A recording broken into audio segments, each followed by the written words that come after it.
Hi friends, welcome to Kannayya blogs. నేను మీ రిత్విక. ఈరోజు స్పెషల్ వీడియో ఏంటంటే, లాస్ట్ టైం అయితే నేను ఒక షార్ట్ వీడియో మీకు పోస్ట్ చేశాను కదా.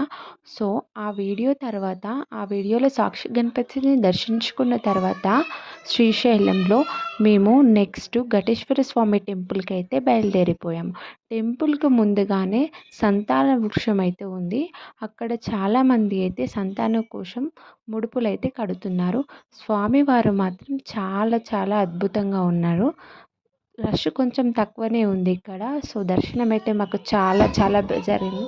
టెంపుల్కి ముందు ఒక చిన్న బావి అయితే ఉంది. అది ఏ బావో మాకైతే అర్థం కాలేదు. ఆ టెంపుల్ పక్కనే లలితాదేవి పీఠం ఉంది. శాలగ్రామ రూపేణ శివలింగం కూడా ఉంది. అక్కడ ఒక 25 రూపీస్ ఇస్తే మనకైతే అభిషేకం చేపిస్తున్నారు. మేము అభిషేకం అయితే చేసాము. ఆ రోజు మండే కావడం వల్ల అభిషేకం అయితే చేపించుకున్న తర్వాత లలితమ్మని దర్శించుకొని పాలధార పంచదార తీర్థానికైతే వచ్చాము. అక్కడ టెంపుల్ దగ్గర టెంపుల్ అయితే ఉండదు, కానీ కొన్ని స్టెప్స్ అయితే ఉంటుంది పాలధార పంచదారకి వెళ్ళడానికి. అక్కడ చాలా మనకు శివునికి సంబంధించిన ఐటమ్స్ అయితే చాలా చాలా బాగున్నవి. చిన్న చిన్న శివలింగాలు, నందీశ్వరుడు, అలాగే గాజులు, కొన్ని పూజ సామాగ్రిలు అయితే చాలా చాలా బాగున్నవి. ముఖ్యంగా అడవిలో దొరికే ఐటమ్స్ అయితే చాలా చాలా బాగున్నవి. గంధము చెక్కనట, అది 100 రూపీస్. చాలా ఐటమ్స్ అన్ని షాపులలో సేమే ఉన్నవి. అవన్నీ చూస్తూ ఉంటే అన్నీ తీసుకోవాలనిపిస్తుంది. నేనైతే ఒక చిన్న గాజుల మాల అయితే తీసుకున్నాను. మా ఇంట్లో చిన్న దుర్గమ్మ విగ్రహం ఉంది కదా, ఆ దుర్గమ్మకి వేద్దామని గాజుల మాల తీసుకున్నాము. అలాగే ధూపం కూడా చాలా బాగుంది. ఒక ధూపం కూడా తీసుకున్నాము. రుద్రాక్ష మాల కూడా తీసుకున్నాము.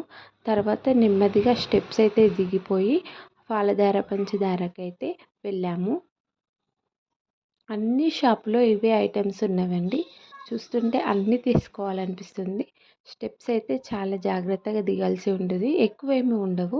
అటు సైడ్ పాలధార, ఇటు సైడ్ అయితే పంచదార. మేమైతే కొన్ని బాటిల్లో వాటర్ అయితే తీసుకొచ్చుకున్నాము ఇంటి దగ్గర ఉన్న వాళ్ళకి తాగమందామనేసి. సో కొన్ని వాటర్ తాగేసి నెత్తిపైన నీళ్ళు చల్లుకొని అక్కడ నుంచి వ్యూ అయితే చాలా చాలా బాగుంది.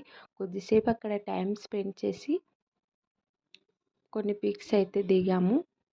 వాటర్ మాత్రం చాలా టేస్టీగా ఉన్నవి. మీరైతే శ్రీశైలం వెళ్ళినప్పుడు తప్పకుండా కనీసం ఈ 5 ప్లేసెస్ అయినా చూడండి. సాక్షి గణపతి, ఘటేశ్వర స్వామి టెంపుల్, మిగతా ప్లేసెస్ నెక్స్ట్ వీడియోలో